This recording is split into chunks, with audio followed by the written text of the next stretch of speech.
আমরা তো খোয়াই মহকুমা কমিটি খোয়াই শহরের বিভিন্ন প্রান্তে এলাকার জনগণের রাস্তাঘাট, বিদ্যুৎ, পানীয় জল এবং রেগার কাজ, ওয়েপের কাজ, এই সমস্ত সমস্যা যে উঠেছে এই নিয়ে তারা প্রত্যেক জায়গাতে পদযাত্রা করছে।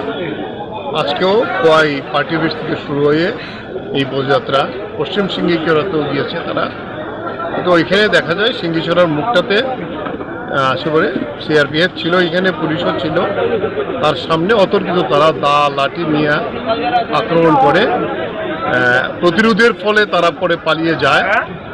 পুলিশের সহযোগিতায় আমরা সুন্দর শান্তিপূর্ণভাবেই আবার আমাদের লোকজন নিয়ে এখানে পশ্চিম সিঙ্গিছড়া আসি।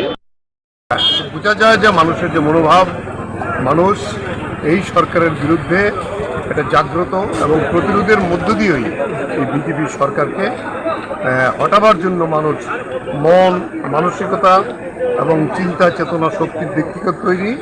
তাই এটাকে পাথিয়ে করে আমরা আগামী দিনে এগিয়ে যাব।